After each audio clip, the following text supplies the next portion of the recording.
गल उस साड़ी पहाड़ी जबान वाले नहीं कुत्ती चोरा ने मिली।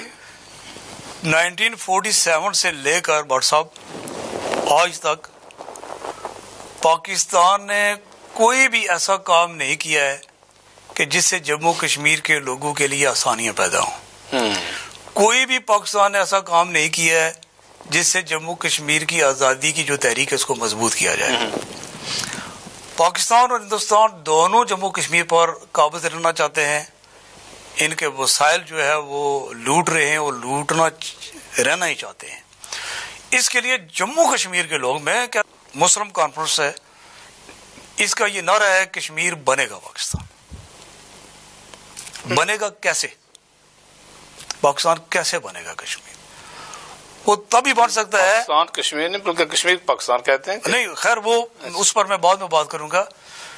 वो ऐसे हो सकता है कि जब कश्मीर एक मुकम्मल आज़ाद और खुद मुख्तार मुल्क होगा, इसके बाद कश्मीर के लोगों ने अगर देखा कि हम अपनी आज़ादी को बरकरार नहीं रख सकते, हमारे पास वसाइल नहीं है, हमारे पास बहुत सारे मामलात हैं, लिहाजा अगर उन्होंने मुस्लिम कॉन्फ्रेंस को ये ले लेते हैं, अगर उन्होंने पाकिस्तान के साथ एक्सेशन करना है तो कुछ बुनियादों पर करेंगे ना। जो कश्मीर की मौजूदा सूरत हाल है इसमें तो कश्मीर पाकिस्तान नहीं बन सकता ना। अगर ये बन सकता होता तब तक कब का बन चुका होता। जो जम्मू कश्मीर की आज़ादी का जो सबसे बड़ा दावेदार है जिसे पाकिस्तान कहा जाता है, पाकिस्तान ने कौन से ऐसे इकदाम किए हैं जिससे भारत को मजबूर किया जाए? पाकिस्तान ने एक काम और किया है जो 47 से लेकर करता आ रहा है। वो ये किया है कि पाकिस्तान के अंदर जो फिरका परस्त है उन्होंने मुजफ्फराबाद की तरफ धकेल दिया है कि आप जाएं, पाकिस्तानी झंडे उठाएं, लहराएं, ताकि हिंदुस्तान को रिलीफ मिले। हिंदुस्तान दुनिया को ये बता सके कि ये कश्मीरियों की तहरीक नहीं है, इसके अंदर पाकिस्तान की तरफ से कोई दहशतगर्द कश्मीर के अंदर दाखिल हो चुके हैं और हिंदुस्तान को वो तबाह बर्बाद करना चाहते हैं, उसका अमन और सुकून बर्बाद करना चाहते हैं। ये हमेशा से पाकिस्तान करता आ रहा है। और मैं ये कहता हूँ कि जम्मू कश्मीर के लोगों को इस पर गौर करना चाहिए कि पाकिस्तान ने जितनी भी हम पर मेहरबानियाँ की हैं, खुदा वास्ते और हमें मेहरबानियाँ नहीं चाहिए।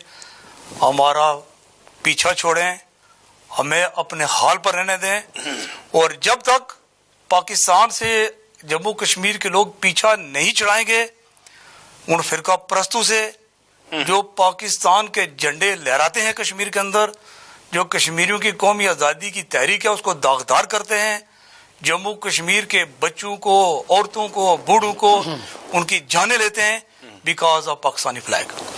और उसी की वजह से हमारी वो जो आज़ादी की तहरीक है वो आज़ादी की तहरीक नहीं रहती है। पुंछ में वहाँ पर लोगों ने पाकिस्तान के खिलाफ आवाज़ बुलंद की थी। पाकिस्तान ने बाकायदा फौज से चढ़ाई की थी पुंछ में। ये कोई ऐसी वैसी बात नहीं है। अगर किस साल की बात है? मैं बता दूं, किस साल की बात है? मैं बताता हूँ ना, ये 53 में हुआ था जी। और आज तक बल्कि वो एक किताब भी बड़ी जल्दी मंजर आम पर आ रही है जी। ये फाजिल साहब को चूंकि उसका इल्म नहीं है, वो हुआ था। और रिसेंटली कोटली का जो एक लड़का था जिसे पाकिस्तान की फौज ने पकड़ा था, उसे ड्रिल कर करके मार दिया था। हाफिज क्या नाम था उसका? अब मुझे वो उनका नाम याद आ जाएगा। और मैं उन दिनों गोल्डी में एक मिनट और मैंने नहीं, मैं सुने जनाब, मैंने अपनी आंखों से इन गुनाहगार आंखों से देखा। भट्ट साहब, हाफिज कुरान, भट्ट साहब, हाफिज कुरान था। मैं कह रहा हूँ वो बात अधूरी रह जाएगी, बिल्कुल बिल्कुल, ज़ाहिर है कि वो लोगों को समझ भी नहीं आएगी। इसके साथ साथ जब 71 में इंडिया का बोइंग वो अपने गंगा जहाज हाईजैक हुआ था, उसमें पाकिस्तान ने उन हाईजैकरों के साथ क्या किया था वो भी ऑन रिकॉर्ड है मेरे पास। के साथ क्या हुआ था? मकबूल भट्ट शहीद के साथ क्या हुआ था, और वो किताब मेरे पास मौजूद है। और जितने भी मीर कयूम साहब, मीर मेहरान साहब, खालिक अंसारी साहब, क्या हुआ था, आशम कुरैशी साहब, अशरफ कुरैशी साहब, उनके बयान जो उन्होंने अदालत में दिए थे, वो अदालती बयान जो है उन पर वो किताब जो है ना मंजर आम पर आई है। उसमें जो कुछ उन्होंने लिखा है मैं आपको किताब दूंगा, आप वो पढ़ें। एक और आदमी का मैं नाम सिर्फ लूंगा चूंकि वो मेरा हमसाया था, खालिद شاید بھی تھا، آپ جانتے ہوں گے جی وہ خالد جب وہاں سے واپس آیا تو قید کے بعد وہ دماغی توازن کھو چکے تھے. جلائی سے اب آپ تو یہ نہ کہیں کہ ہمارے ساتھ زیادتی. نہیں، یہ مان گئے نا ابھی. نہیں دیکھیں کہ یہ واقعات ہیں. اب یہ دیکھیں کہ ہمارے دوست جو فاضل صاحب ہیں یہ کہتے ہیں جی اکا دکا واقعات ہیں. بڑے افسوس کی بات ہے، آپ لوگ جو پاکستان کا کانسٹیٹیوشن ہے اس میں آپ پاکستانی نہیں ہیں. یہ جو خطہ کشمیر ہے یہ پاکستان کے جغرافیے کے اندر نہیں ہے. تو پاکستان اس خطے پر لوگوں کو حق آزادی نہیں دے رہا. جو جموں کشمیر کی آزادی اور خود مختاری کی بات کرتے ہوئے الیکشن نہیں لڑ سکتے. جس طرح پہلے کالر نے کہا تھا کہ آپ خود مختاری کی بنیاد پر جو ہے نا الیکشن میں جائیں، سارا سلسلہ ہو. پاکستان ہمیں یہ حق نہیں دیتا ہے. اس لیے جموں کشمیر کے لوگوں کو یہ چاہیے کہ وہ ایک اور بار اپنے اس تجربے سے نہ گزریں جو 53 میں پنچ میں ہوا تھا یا اس وقت جو ہندوستانی مقبوضہ کشمیر میں ہو رہا ہے. اگر چونکہ ناانصافی کے خلاف جو نوجوان ہے جموں کشمیر کا وہ سخت جذباتی ہے، اور اگر جموں کشمیر کے اس طرف کا علاقہ جو پاکستانی آکوپائڈ کشمیر ہے یہاں سے اگر بندوق اٹھی،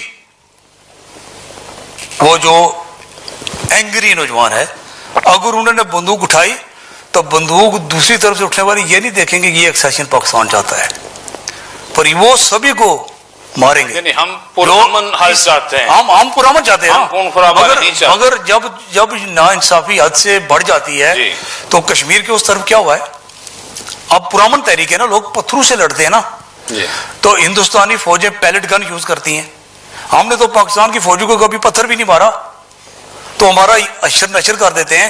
اگر ہم نے پتھر مارنا شروع کیا تو کیا ہوگا؟ محمود کشمیر صاحب کرنے کا ماحول پتھر مارے ایسا کہتا ہے پوری تو تک نہیں ادھرتا ہے. اس لیے جموں کشمیر کے لوگوں کو ٹائم بالکل شارٹ ہوتا جا رہا ہے. ضیاء صاحب آخری پیغام بھی اس کے ساتھ ساتھ دیتے چلے آپ. میں ایک ایڈ کروں گا جملہ کہ یہ بہت اچھی بات ہے کہ نیشنلسٹ لوگوں نے الیکشن نہیں لڑا. اگر لڑتے تو اپنا حال دیکھ لیتے، شاید پورے آزاد کشمیر سے ایک سیٹ بھی نہ لے سکتے. یہ تو پھر لڑنے دیں تو پھر اور نا.